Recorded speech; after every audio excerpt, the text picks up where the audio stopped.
ओम पूर्णमदः पूर्णमिदं पूर्णात् पूर्णमुदच्यते पूर्णस्य पूर्णमादाय पूर्णमेवावशिष्यते।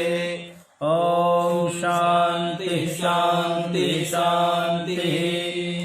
ओम आप्यायन्तु ममांगानि वाक्प्राणश्चक्षुश्रोत्रमथो बलमिन्द्रियाणि च सर्वाणि सर्वं ब्रह्मोपनिषदं माहं ब्रह्म निराकुर्याम् मा ब्रह्म निराकरोद निराकरणमस्त्वनिराकरणं मेऽस्तु तदात्मनि निरतेय उपनिषत्सु धर्मास्ते मयि सन्तु ते मयि सन्तु। ओम शांति शांति शांति। ओम सहना भवतु सहनो भुनक्तु सह वीर्यं करवावहै तेजस्विनावधीतमस्तु मा विद्विषावहै। ओम शांति शांति शांति। आइए हम लोग उपनिषद सरल व्याख्या में प्रस्तुत प्रसंग के अनुसार कठोपनिषद अध्याय 2 वल्ली 2 और श्लोक संख्या 7 हम लोग आरंभ करते हैं। थोड़ा सा विलंब हो जाता है प्रतिदिन ये।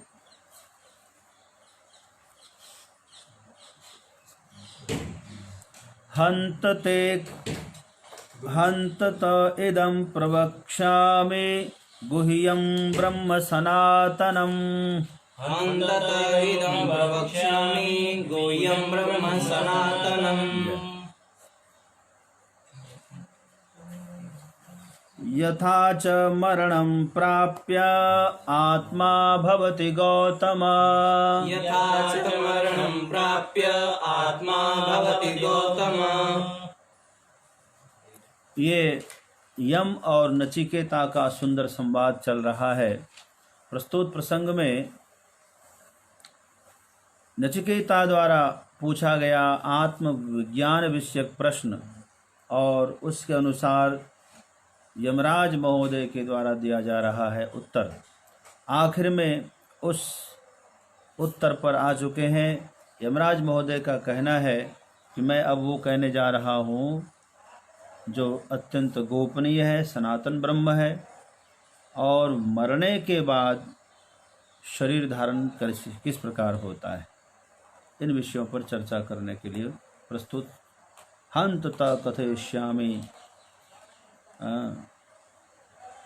इदं प्रवक्ष्यामि, यह कहेंगे, प्रवक्ष्यामि अर्थात कहेंगे, जो गुह्य है, गोपनीय है, सनातन ब्रह्म है अर्थात शाश्वत है। यथा च मरणं प्राप्य, किस प्रकार जो है शरीर के छूटने के बाद भी आत्मा भवति, आत्मा रहती है, आत्मा का जो है अस्तित्व रहता है। योनिमन्ये प्रपद्यन्ते शरीरत्वाय देहिनः। योनिमन्ये प्रपद्यन्ते शरीरत्वाय देहिनः। योनिमन्ये प्रपद्यन्ते शरीरत्वाय देहिनः। स्थाणुमन्येऽनुसंयन्ते यथा कर्म यथा श्रुतम्। स्थाणुमन्येऽनुसंयन्ते यथा कर्म यथा श्रुतम्। किस प्रकार जो है अपने कर्म के अनुसार शरीरधारी भिन्न भिन्न शरीर को प्राप्त करते हैं। कुछ लोग, कुछ जीव तो स्थाणु वृक्षादि बन जाते हैं। यथा कर्म यथा श्रुतम्, जैसा उनका कर्म होता है तो कर्म के अनुसार और यथा श्रुतम् अपने ज्ञान के अनुसार, चेतना के अनुसार उसको चेतना मिलती है। तो कर्म और ज्ञान के अनुसार ही उनको शरीर मिलता है। अपने कर्म अपने ज्ञान के अनुसार दूसरे दूसरे योनियों में अथवा मनुष्य योनियों में अथवा गंधर्व, पितर, देव आदि किसी प्रकार के भी शरीर में उनको जाना हो सकता है। ये निर्भर करता है उनके कर्म पर।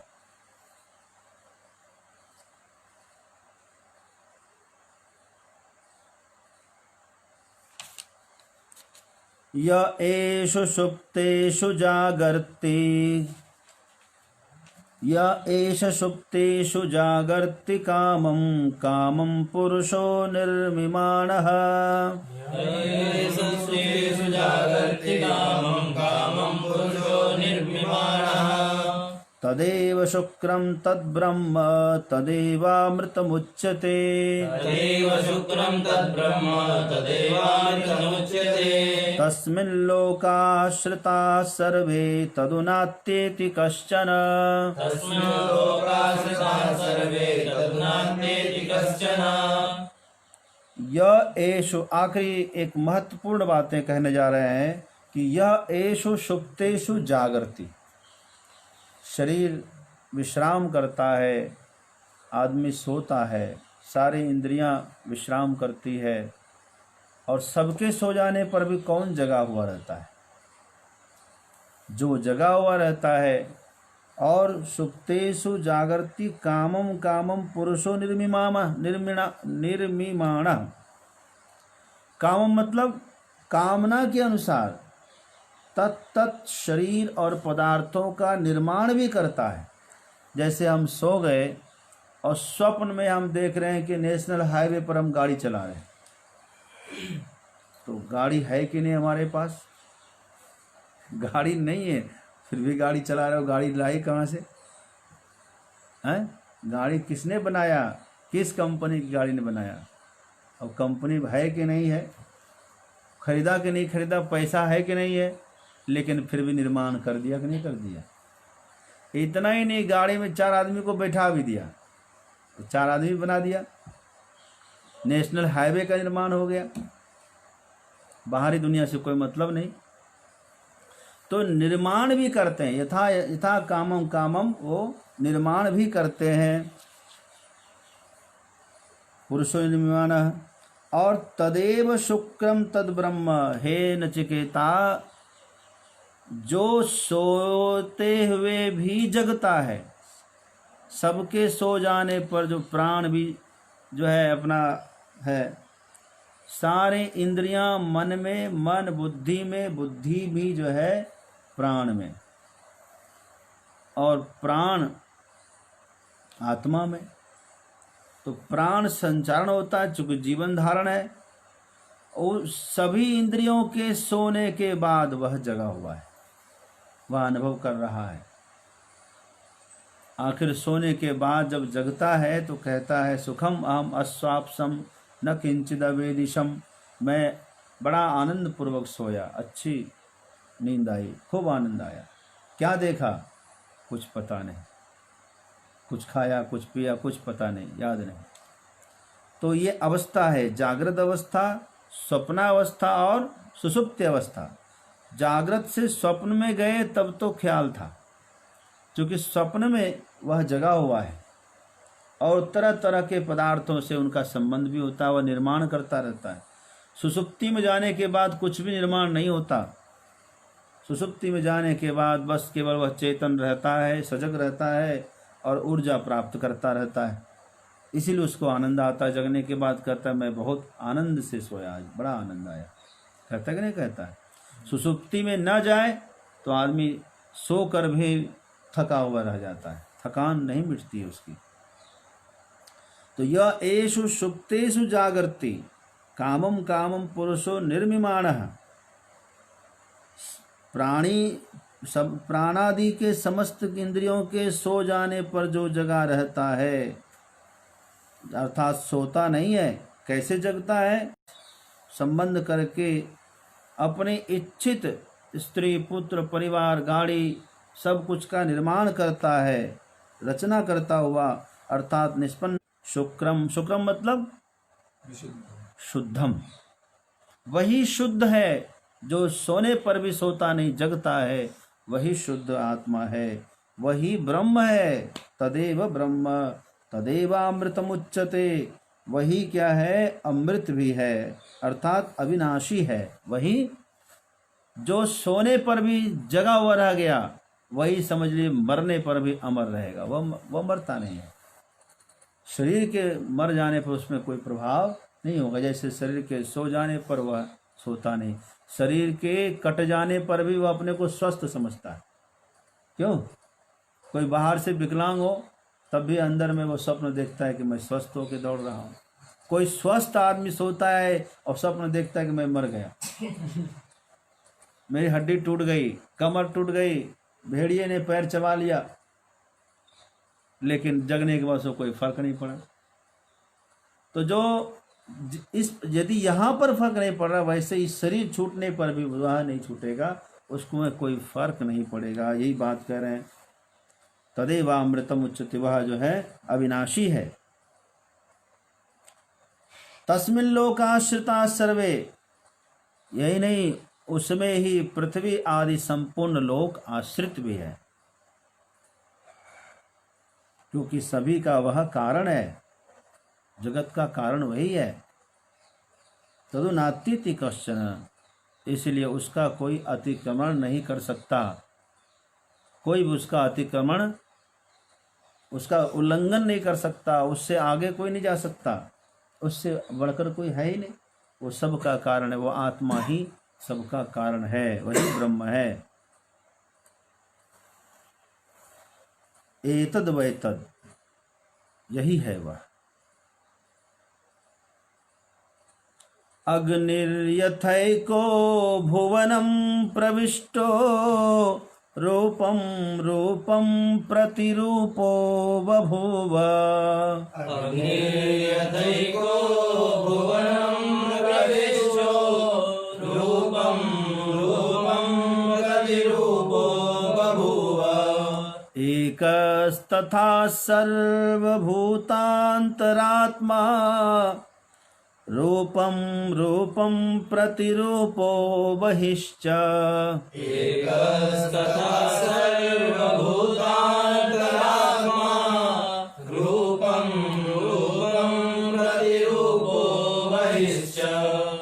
अग्निर्यथैको भुवनं प्रविष्टो, जैसे एक ही अग्नि, यथा एक एव अग्नि प्रकाश स्वरूप होकर के भुवन में, संपूर्ण भुवनों में प्रविष्ट है। भुवन क्यों कहा जगत को? भवन्ति अस्मिन् भूतानि इति भुवनम। सारे प्राणी जिसमें जहाँ उत्पन्न होते हैं उसको भुवन कहते हैं। इस जगत में सभी उत्पन्न होते हैं, इसलिए जगत का नाम ही भुवन है। तो अग्निर्यथैको भुवनम प्रविष्टः रूपम रूपम प्रतिरूप बभूव, अनुप्रविष्ट है ये, क्योंकि वह सूक्ष्म है। रूपम रूपम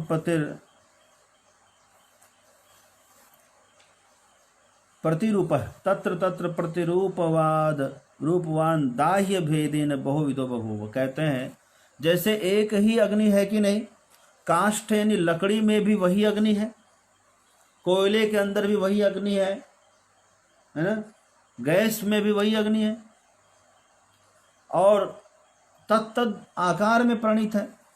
उसको भट्टी में जलाए तो भट्टी वाली बड़े आकार में, स्टोव में जलाए तो स्टोव के आकार में, जिस आकार में जलाते हैं उस आकार में जलने लगती है।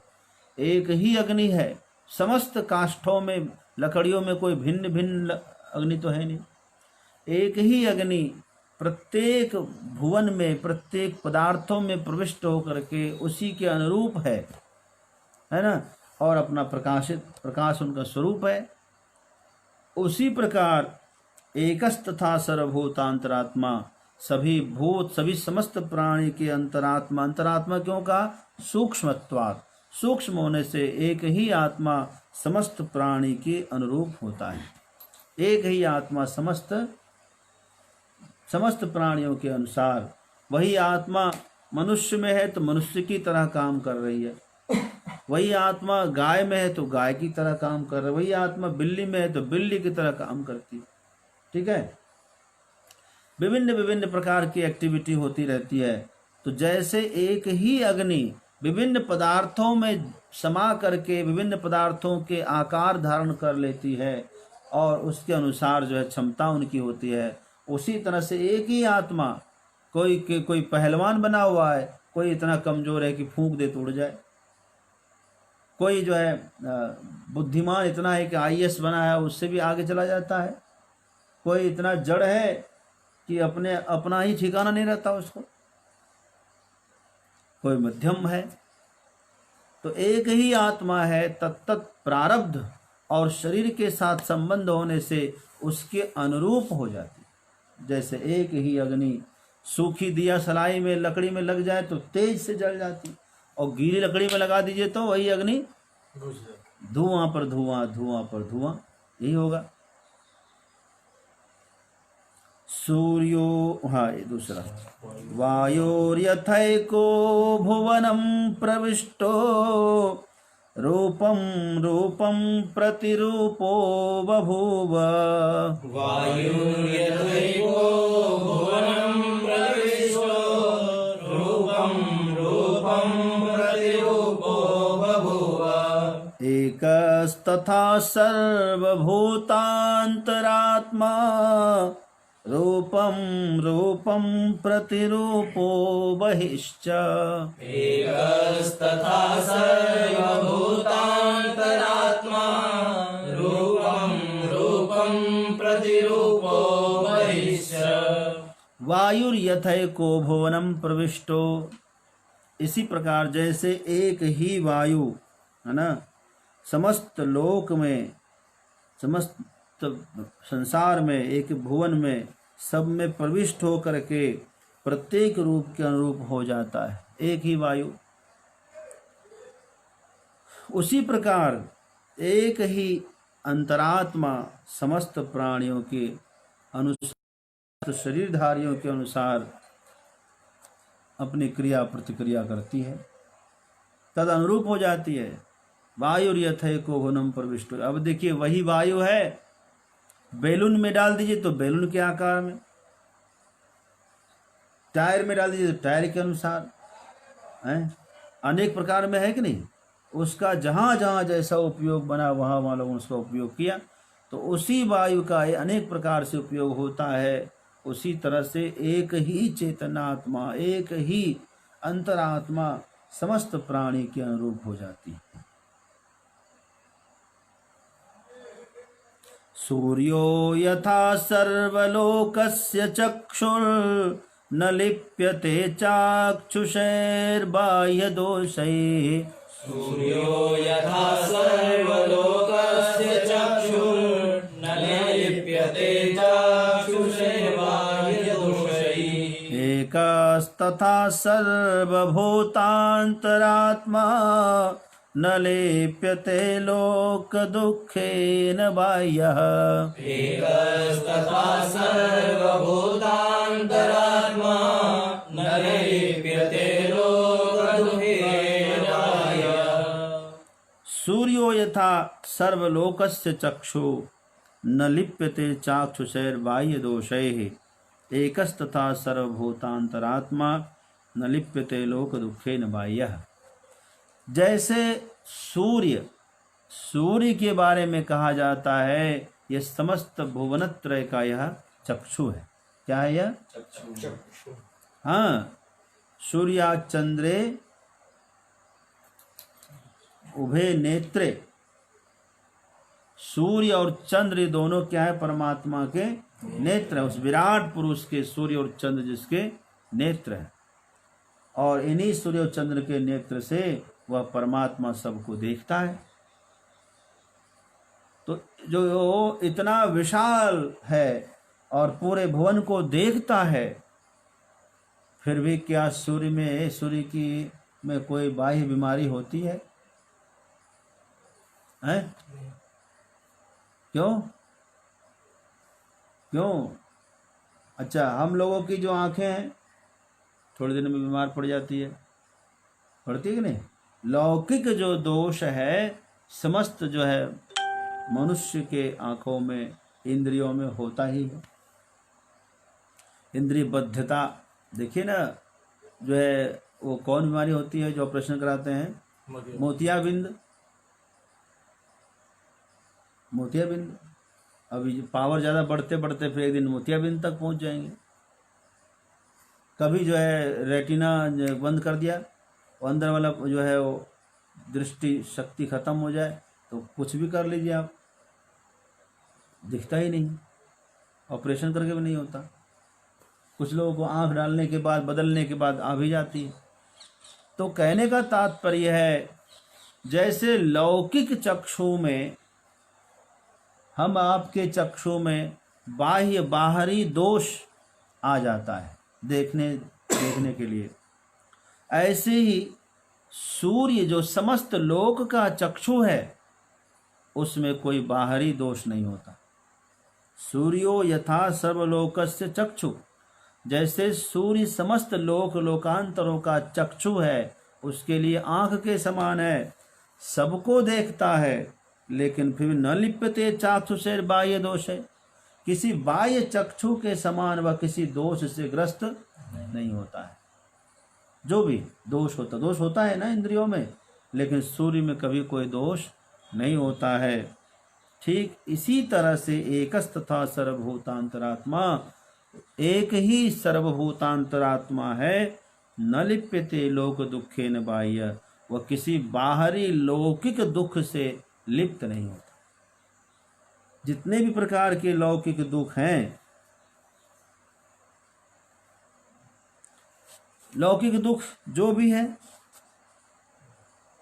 आप सब जानते हैं, भूख प्यास, मान अपमान, सुख दुख, सर्दी गर्मी आदि जो दुख है, इन सब किसी भी प्रकार के लौकिक दुखों से आत्मा कभी लिप्त नहीं होती। जैसे सूर्य कमल को भी देखता है, मलमूत्र आदि को भी देख लेता है, सूर्य तो सबको देखता है, लेकिन फिर भी सूर्य में कोई लौकिक दोष नहीं लगता है। उसी प्रकार एक ही अंतरात्मा सब में प्रविष्ट होने के बाद भी किसी भी बाह्य दोषों से लिप्त नहीं होता।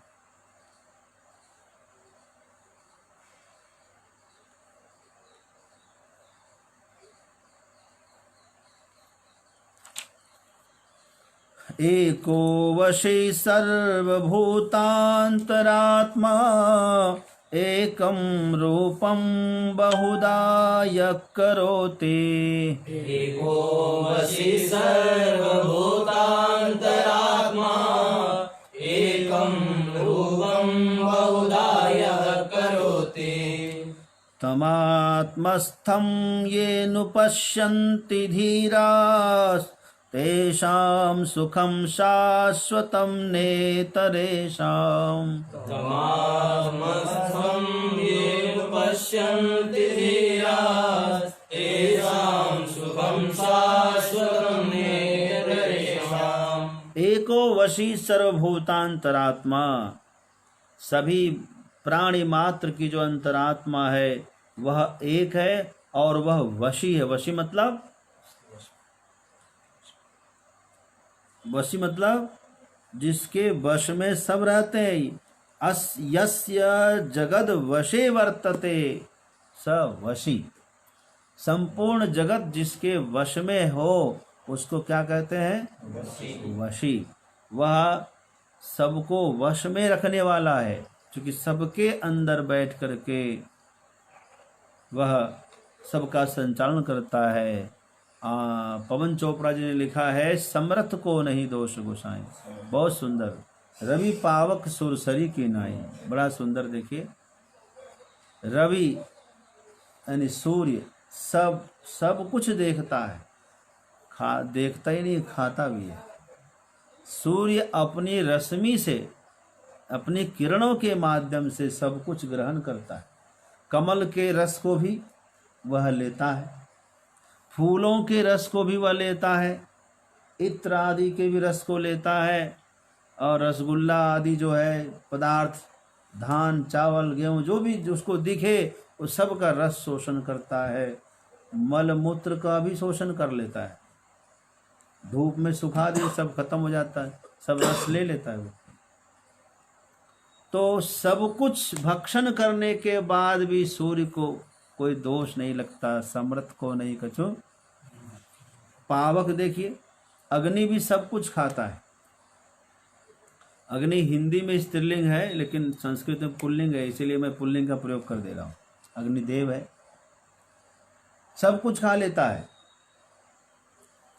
अग्नि को कभी दोष नहीं, कुछ दोष लगता नहीं। रवि पावक सुरसरी गंगा में देखिए, तो जो है सुरसरी को अपनीत न कहई, है ना। तो सुरसरी गंगा में कितने सारे जो है गंदी गंदी गटर भी गिर जाते हैं, नालियाँ बहती है।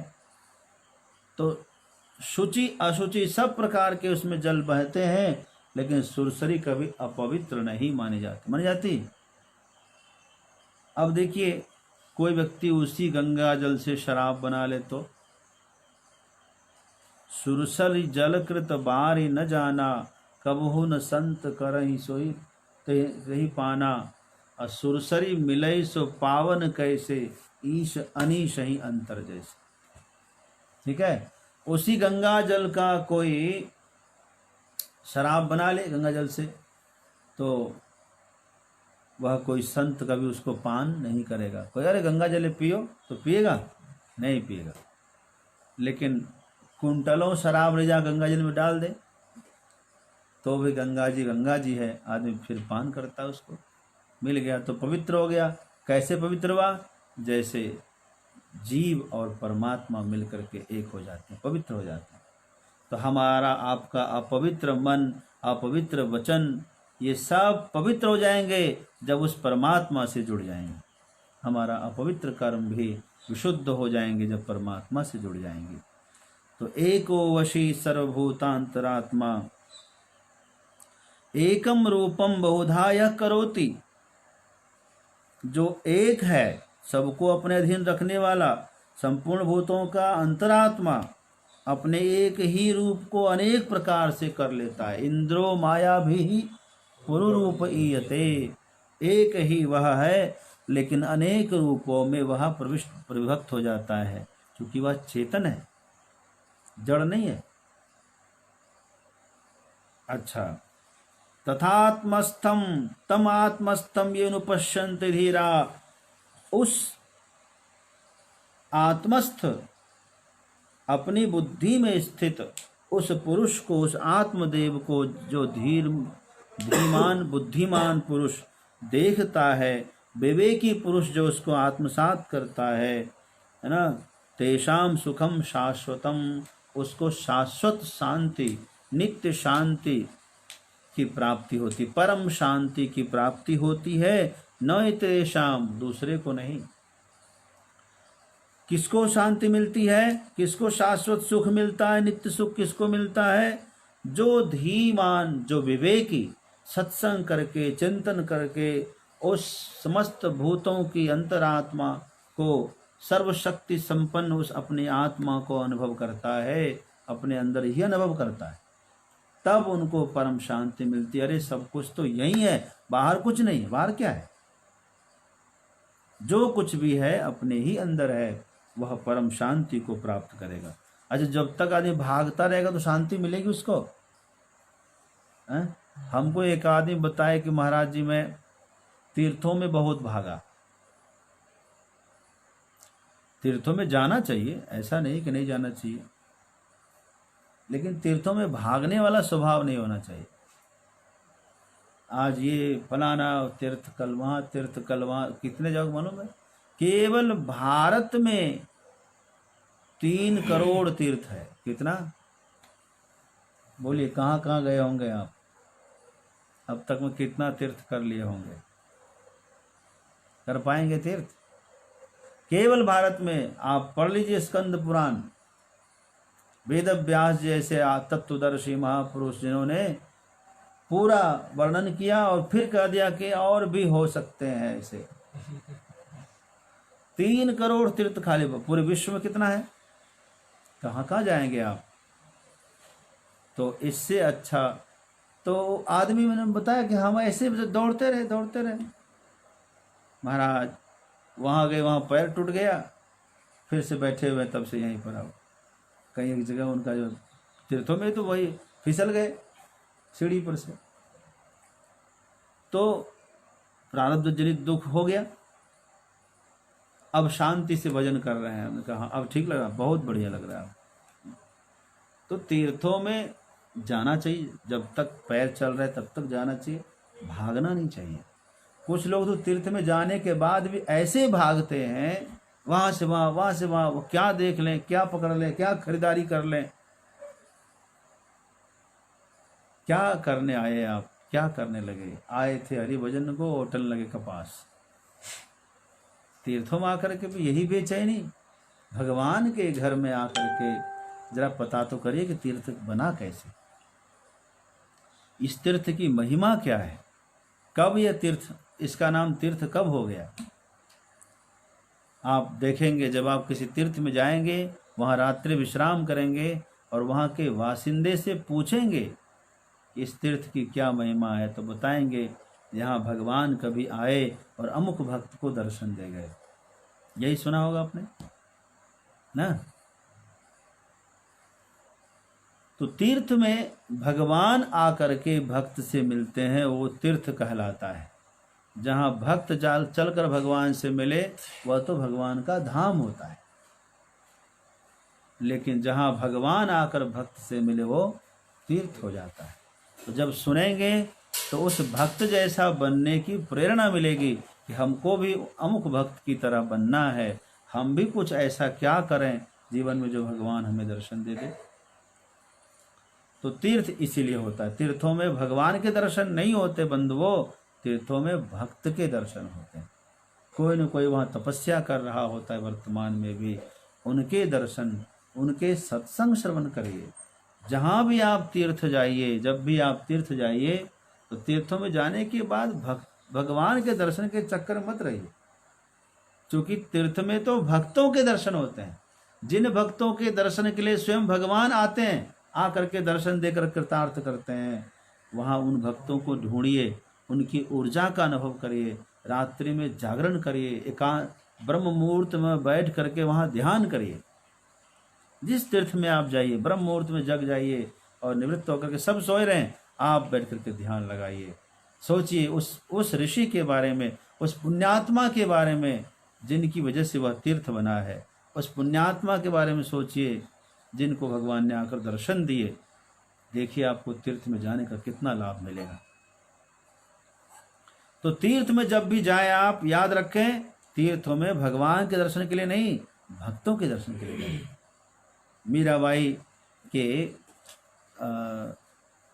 दादाजी, शायद उदाजी नाम था, तो जा रहे थे तीर्थ में, बोले कि मैं हरिद्वार जाना चाहता हूँ। मीराबाई छोटी थी, दादा के संग रहती थी हमेशा। कहा दादा तीर्थ में जाएंगे आप? बोले हाँ। कौन कौन जा रहा? मैं जा रहा हूँ और तो हमारे मित्र जाएंगे। मैं? बोले नहीं तुम अभी छोटी है, नहीं जाओगे। तो मीराबाई का मन नहीं लगा। उसने कहा कि दादा तीर्थ में क्यों जाते हैं? भगवान के दर्शन के लिए। भगवान तो यहीं पर है, भगवान तो अपने घर में है, यही दर्शन कर लीजिए, तीर्थ में क्यों जा रहे? बात तो जबरदस्त कर दी उसने। बच्चों का आप ऐसे नहीं समझा सकते, उसको बताना पड़ेगा, सही सही कारण बताना पड़ेगा। उसने कहा हाँ बेटा सही बात है, भगवान तो यहीं पर है और हमारे अंदर भी भगवान है। भगवान के दर्शन के लिए हम तीर्थ नहीं जाते हैं, भक्तों के दर्शन के लिए जाते हैं। संत वहीं विराजते हैं, संतों के दर्शन करेंगे। तो तुम जब बड़े हो जाना तुम भी जाना संतों के दर्शन करने के लिए। फिलहाल मैं जाके आता हूँ। फिर मीराबाई ठीक है ठीक है। कहने का मतलब क्या है? जब भी आप तीर्थों में जाइए तो वहाँ जाकर सत्संग सुनिए, किसी संतों के सानिध्य में बैठिए, पता करिए यहाँ कोई तपस्वी है, यहाँ कोई ज्ञानी है, यहाँ कोई ध्यानी है, उनसे मिलिए, महापुरुषों से मिलिए। रात्रि विश्राम करिए, रात में खूब भजन करिए, ब्रह्म मुहूर्त में जग करके ध्यान, बार भगवान के दर्शन की ओर, जहाँ से वह तीर्थ प्रसिद्ध हुआ हो, तो आपको बड़ा लाभ मिलेगा। वहाँ जब कहीं आश्रम में कहीं ठहरिए तो ब्रह्म मुहूर्त में जरूर जग जाइए। पुंडरीक जो भक्त था महाराष्ट्र का, पंढरपुर का, वह बड़ा पहले नास्तिक था। एक बार उसके माता पिता काशी तीर्थ दर्शन के लिए, काशी जाने के लिए तैयार हुए। तो पुंडरीक ने सोचा कि सब जा रहे हैं तो क्यों नहीं हम भी चलें। तो उनके मन में हुई थी लेकिन चुप था। वह पत्नी के अधीन रहता था। पुंडरीक पत्नी जो कहती वही करता। और पत्नी पैसे वाले घर से आई थी, खानदान से। अपने लिए उन्होंने अलग रथ मंगवाया था, जहाँ जाती रथ में बैठ कर जाती। अपने लिए उनकी सारी व्यवस्था थी। तो ये बेचारे थोड़े गरीब थे, लेकिन उनका अलग रुतबा रहता था। जो वो कहती थी वही होता था घर में, उसकी बात कोई काटता नहीं था। तो आसपास की मोहल्ले की कुछ महिलाएं जो उसकी पत्नी का दोस्त मित्र थी, सखी थी, वो जा रहे थे। उन्होंने कहा करी चलो, मौका मिला है घूमने का, क्यों छोड़े, सब जा रहे हैं, चलो अपन भी तीर्थ होके आएंगे, वहाँ खूब घूमने का मौका मिला। हाँ तो चलते हैं। तो जा कर के कह दिया ससुर जी से कि हम भी चलेंगे। तो बड़े खुश हुए, बेटा तो एक काम करो, सब चलो। तो बेटा और बहू मानी जो है पुंडरीक और पुंडरीक के माता पिता दोनों, यानी 4 आदमी उस परिवार से चले। रास्ते में ठहरते ठहरते ठहरते, तब इतना संसाधन नहीं हुआ करता था, एक आश्रम में ठहरे थे। एक रात्रि में एक आश्रम में रुके। बहुत बड़े महापुरुष उस आश्रम में, संत में निवास करते थे। तो रात्रि में सब लोग सोए, आधी रात को इसकी नींद खुल गई पुंडरीक की। पुंडरीक ने क्या देखा कि 3-4 सुंदर सुंदर नारियां, स्त्रियां आई है, और सब आश्रम की सफाई में लग गई। कोई झाड़ू लगा रही, कोई पोछा लगा रही, कोई इधर उधर करके साफ सुथरा, कोई सामान को सेटिंग कर दे रही है। और साफ सफाई करने के बाद और इधर उधर सब घूमी, ये बड़ा ध्यान से देखने लगा। और बाद में फिर सब जाने लगी। तो जब सब जाने लगी, वहाँ पर एक समाधि स्थल था। उस समाधि पर सब प्रणाम करके जो ही निकली, सबका स्वरूप बदल गया। सब आई थी तो उसका रंग कुछ मध्यम रहा होगा, लेकिन जब जाने लगे तो उज्जवल उसका दैदीप्यमान, उसकी जो कांति देख करके यह चकाचौंध हो गया। इसने निकट जा करके दौड़ करके उनसे पूछा, देवी हम प्रणाम करते हैं आपको, मेरा प्रणाम स्वीकार करिए। तो कहा कि कहो क्या बात है पुंडरीक। कहा कि आप लोग कौन है? मैं देखता हूँ, मैंने देखा जब आप लोग आई थी तब आपकी ऐसी कांति, ऐसी आभा नहीं थी, लेकिन जब आप जा रहे तो आपका तेज बहुत अलौकिक हो गया है। क्या कारण है? आपका परिचय क्या है?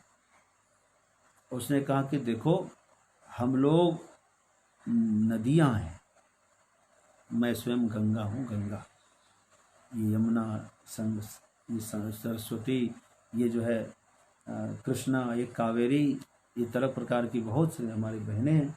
हम सब यहाँ आए। यहाँ आप क्यों आए? हम सब तो गंगा स्नान करने काशी जा रहे हैं। बोले मूर्ख है, काशी जा रहा है ठीक है, तुम लोग वहाँ जाकर के पाप धोगे तो हम पुनीत कहाँ होंगे? हम पुनीत होने के लिए यहाँ आते हैं, यह भी एक तीर्थ है। तो माता, हमारे कल्याण कैसे होगा? मेरे लिए क्या आदेश है? कहा कि तुम सबसे बड़े मूर्ख हो, तुम्हारा सबसे बड़ा तीर्थ है माता पिता, तुम उसकी एक कौड़ी भी सेवा नहीं करते हो, थोड़ी सी भी सेवा नहीं करते हो। यदि तुम उनकी सेवा करने लग जाओ तो तुम्हें किसी तीर्थ में जाने की जरूरत नहीं है, भगवान खुद तुम्हारे पास आएंगे। अच्छा ऐसा? हाँ, तो मुझे आशीर्वाद दीजिए, आज से मैं पिता की माता की सेवा करूँगा। आपको बता दें कि उसके बाद पुंडरीक काशी नहीं आया, माता पिता को खूब पैर पकड़ करके मनाया उसने। कहा कि दूसरी बार जाएंगे, मेरी इच्छा है एक बार आप घर लौट जाइए। आज तक कभी पिता का पैर नहीं छूता था वह, ना ही बात मानता था वह, खाली पत्नी की गुलामी करता था।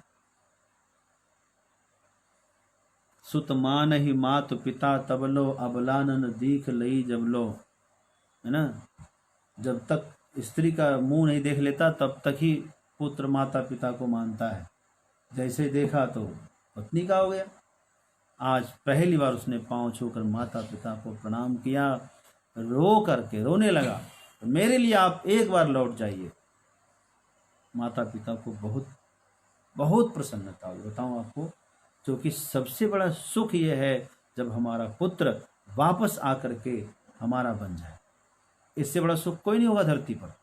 माता पिता इतने प्रसन्न हुए, कहा बेटा कोई बात नहीं, हम कर लेंगे कभी भी तीर्थ, आज मुझे बहुत प्रसन्नता है, चलो लौट कर चलते हैं। बाकी सब लोग काशी गए, लेकिन उनके माता पिता और वो पत्नी लौट गए पंढरपुर, और वहाँ सेवा में लग गए माता पिता।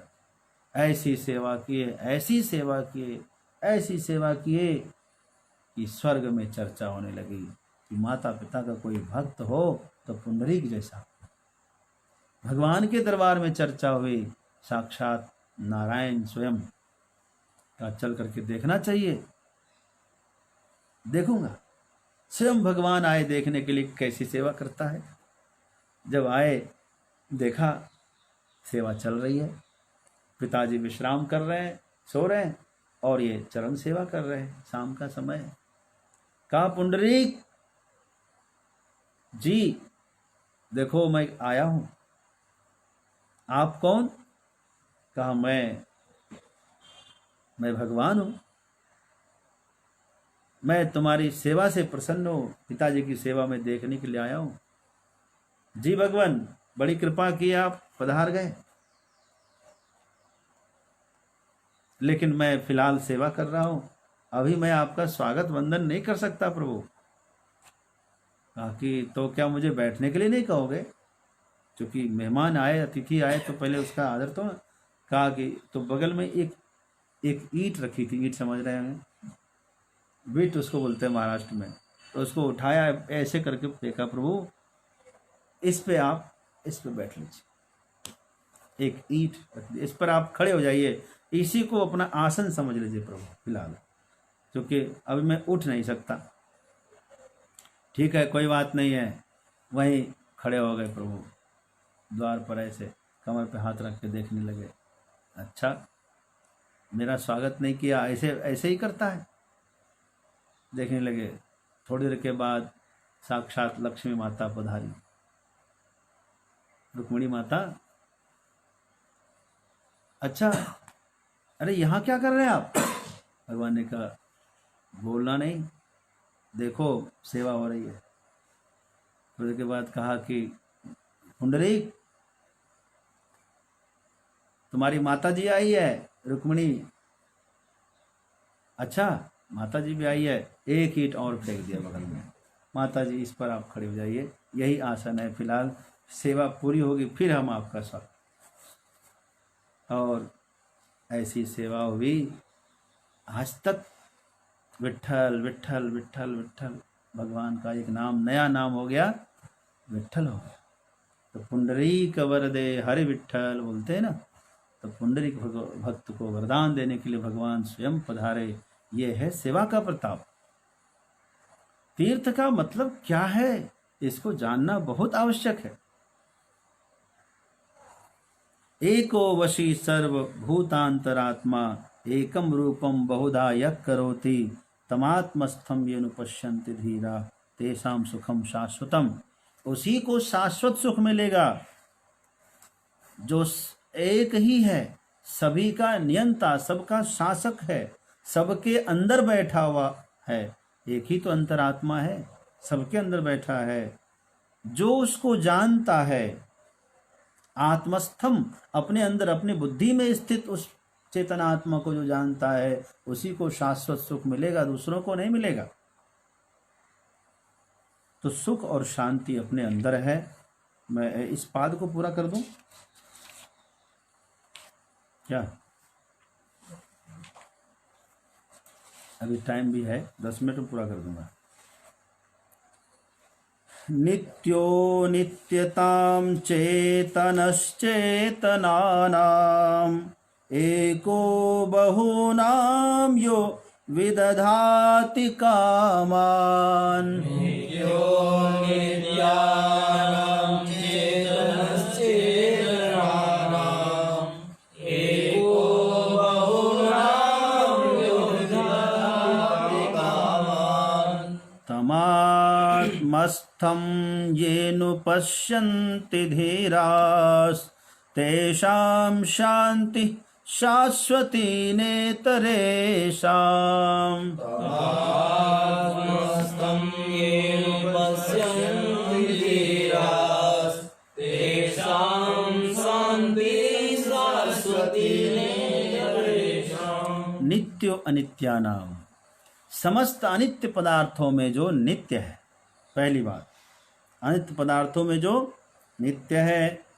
चेतनश्चेतनानाम, जो ब्रह्मा आदि हैं, समस्त देव हैं, मनुष्य हैं, इन सब चेतनों में भी जो परम चेतन है, सब उससे ज़्यादा चेतन तो कोई नहीं हो सकता। एको बहूनाम, समस्त प्राणियों में भी वह एक है, समस्त बुद्धियों में भी वह एक महाबुद्धि रूप है। यो विदधाति कामान, वह अकेला ही समस्त कामनाओं की पूर्ति करता है, सभी के अनेकों प्रकार की कामनाएं को पूर्ण करता है। तमात्मस्थम, अपनी बुद्धि में स्थित। ये नुपश्यन्ति धीरा, जो धीर व्यक्ति, जो विवेकी पुरुष अपने अंदर में ही जो उसको देखता है। तेषाम शांति ही शाश्वती ही, उनको शाश्वत शांति, उनको ही नित्य सुख मिलेगा। न इतरेषाम, जो उसको अनेक रूपों में देखेगा उसको नित्य शांति नहीं मिलेगी। एक रूप में देखना है और बाहर नहीं, अपने अंदर देखना है।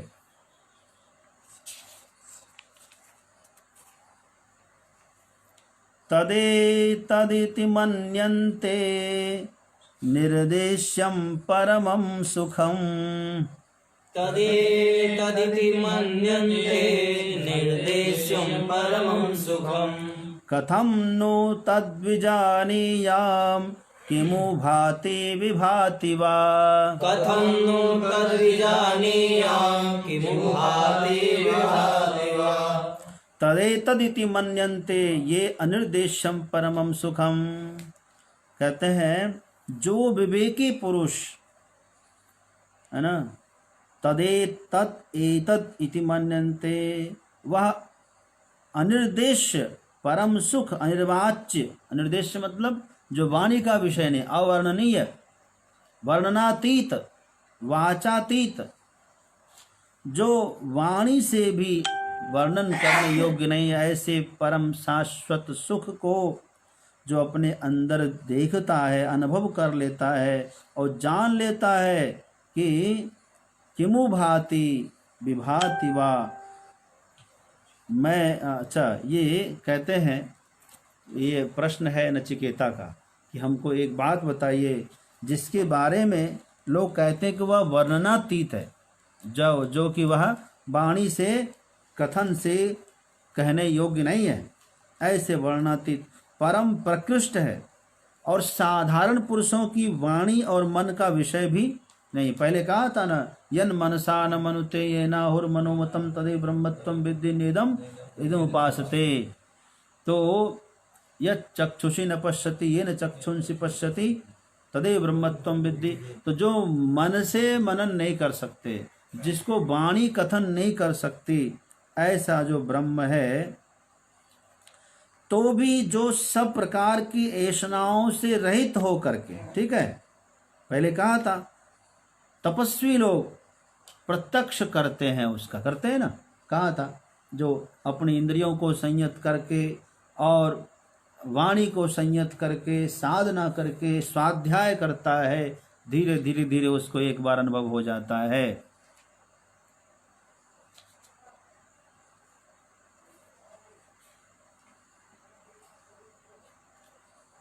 हाँ, अविनाश गुप्ता जी ने पूछा है, स्वामी जी आपसे मिलकर आशीर्वाद चाहते हैं, आपके अनुसार सुविधाजनक समय क्या रहेगा। निश्चित रूप से आपके साक्षात्कार से बहुत कुछ सीखने को मिलेगा। अविनाश जी आप कहाँ रहते हैं, आप लिखिए, मुझे नहीं पता पहले। हाँ, इस समय हम लोग वाराणसी में कैलाश मठ जो महमूरगंज में स्थित है, वाराणसी हार्ट ऑफ सिटी है यहाँ, तो इसमें हम लोग हैं और लॉकडाउन में कहीं जाना भी नहीं है।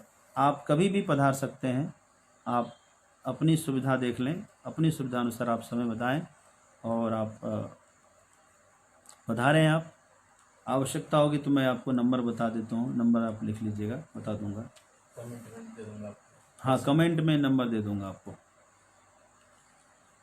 आप अपने शहर का नाम लिखें। आइए, अवश्य आए आप। तो कथम, अच्छा, कथम नु तद विजानीयाम, मैं उसे कैसे जानूं। ये बड़ी बात है कि नहीं। भले ही वह दूसरे लोग उसको जाने हैं, अनेक महापुरुषों ने उनको जाना, पहचाना, प्राप्त किया, दर्शन किया, परंतु एक आखिरी प्रश्न जो है नचिकेता कि मैं उसे कैसे जानूं, किस प्रकार देखूं, किस रूप में उसका ध्यान करूं, मेरे लिए बताइए ना। किमु भाति विभाति वा, तो उस आत्म सुख को मैं कैसे जान सकूंगा जो निष्काम यति के समान वह यही है, इस प्रकार उसे मैं कैसे समझूंगा। जो बुद्धि का सामान्य बुद्धि का विषय नहीं है, विशेष बुद्धि का विषय है, तो मैं अपनी बुद्धि का विषय उसे कैसे बनाऊंगा। वह प्रकाश स्वरूप है, सो क्या वह भासता है, हमारी बुद्धि का विषय होकर स्पष्ट दिखाई देता है या नहीं। वह भांति अथवा विभाति वा, हमारी दृष्टि के पथ में, हमारी नज़रों में वह आएगा कि नहीं आएगा, हम उसे देख सकेंगे या नहीं देख सकेंगे। यह प्रश्न नचिकेता का आखिरी रूप से है। इस उत्तर के बाद इस पाद की पूर्ति हो जाएगी। तो यम महोदय का इसका उत्तर दे रहे हैं कि वह भासता है, वह विशेष रूप से भासता है। किस प्रकार भासता है, सो सुनिए। कहते हैं न तत्र सूर्यो भाति न चंद्र तारकम नेमा विद्युता भांति कुतोऽयमग्निः। न तत्र सूर्यो भाति न चंद्रतारकम् नेमा विद्युतो भाति कुतोऽयमग्निः। तमेव भान्तमनुभाति सर्वं तस्य भाषा सर्वमिदं विभाति। तमेव भान्तमनुभाति सर्वं तस्य भाषा सर्वमिदं विभाति। न तत्र सूर्यो भाति न चंद्र तारकम नेमा विद्युतो भांति कुतोऽयमग्निः। कहा कि उसके भासने के बारे में पूछते हो, कहा वहाँ सूर्य प्रकाशित नहीं होता, सूर्य वहाँ भाषित नहीं होता, न चंद्रमा भाषित होता है। उस अपने आत्म स्वरूप जो ब्रह्म है, उस ब्रह्म में सबको प्रकाशित करने वाला होकर भी सूर्य प्रकाशित नहीं होता। वहाँ सबको प्रकाशित करता है सूर्य, परंतु आत्म स्वरूप का प्रकाशक सूर्य नहीं है। ये समझ लीजिए आप। अर्थात वह भी उस ब्रह्म को प्रकाशित नहीं करता। और न चंद्र तारकम, सबको मार्ग दिखाने वाला चंद्रमा आत्म स्वरूप में मार्गदर्शन नहीं कर सकता। न तारे, तारे भी वहाँ प्रकाशित नहीं होते। नेमा विद्युतः, जो विद्युत यहाँ देखते हैं हम लोग, आप लोग, यह विद्युत भी वहाँ प्रकाशित नहीं होती है। कुतोऽयम् अग्नि, सामान्य अग्नि की तो बात ही क्या है फिर। जब सूर्य चंद्र तारे विद्युत वहाँ काम नहीं करती, तो फिर सामान्य अग्नि का क्या काम है वहाँ। कुतोऽयम् अग्नि, क्योंकि तमेव भान्तम अनुभाति सर्वम, उसके प्रकाश से सब प्रकाशित होते हैं। उनकी शक्ति से सब शक्तिमान है, उनके भाने से सब भासता है। तस्य भाषा सर्वमिदं भाति, उसी के प्रकाश से सब प्रकाशित है। इसलिए हे नचिकेता, तुमने जो ये पूछा कि वह प्रकाशित होता है कि नहीं होता है, होता है। उसके प्रकाशित होने के लिए किसी अन्य प्रकाश की आवश्यकता नहीं है। एक दीपक को जलने के लिए एक दूसरा दीपक चाहिए होता है, लेकिन उस जो प्रदीप स्वरूप आत्मा है, प्रकाशित स्वरूप आत्मा है, उसको प्रकाशित होने के लिए किसी अन्य प्रकार की आवश्यकता नहीं है, क्योंकि वह स्वयं प्रकाश की यही विशेषता है। किसी से वो उसको जलाना नहीं है, किसी से उनको प्रकाशित नहीं करना है, किसी का मार्गदर्शन उसे नहीं चाहिए। वह सबका दृष्टा है, सबका प्रदर्शक भी है। इन्हीं शब्दों के साथ आज के इस पाद की पूर्ति हो गई है, शत्रु को विश्राम देंगे। मैं एक बार फिर से सबका नाम लेता हूँ, आप सबका। बहुत सुंदर चल रहा है, सब लोग खूब लाभ ले रहे हैं। आदरणीय पवन चोपड़ा जी लुधियाना से, निशांत यादव जी फिरोजाबाद से, पवन बाबा ऋषिकेश से, मालती माता जी पटना सिटी से, रमेश दास जी भोपाल से, जगदीश सिंह चावड़ा जी गांधीनगर से, और उर्मिला माता जी हैं सुनाम पंजाब से, धर्मानंद दास जी महाराज हैं ऋषिकेश से, राजेंद्र कुमार गोयल जी हैं सुनाम पंजाब से, तुलसी पाल जी भोपाल से, और BR गोयल, आपको भी ओम नमो नारायण है। हम लोग रोज़ 7:30 से 8:30 उपनिषद में बैठते हैं, आप भी आ सकते हैं।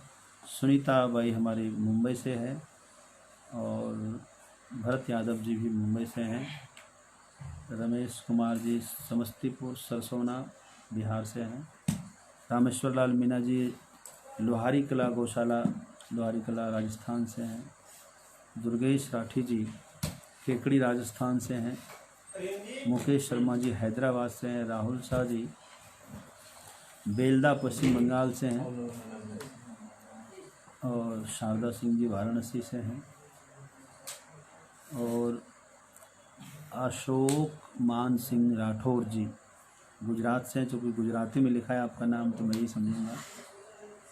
अलकाबेन प्रजापति कलोल गुजरात से हैं,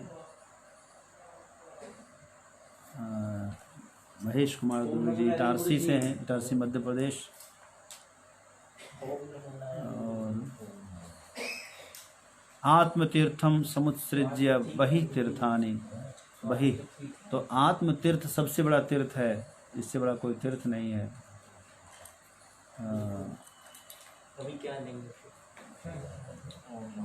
और इस प्रकार विनोद शुक्ला जी ओम नमो नारायण आपको, रेखा अग्रवाल जी को भी ओम नमो नारायण है।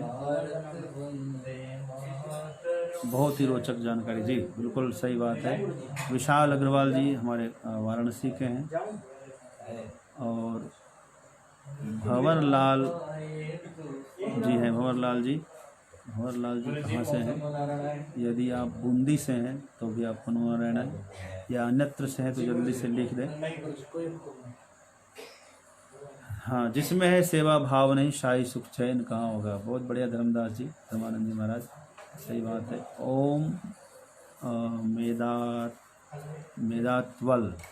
मेदातवाल जी ओम नमो नारायण आपको जी। राजेश जी को भी नमो नारायण है। सुलोचना बाई हमारी काठमांडू से, आपको भी ओम नमो नारायण है। राजेंद्र पटेल जी आप गुजरात से हैं, आपको नमो नारायण है। और लता पगड़िया जी, लता बाई हमारे आसनसोल से है।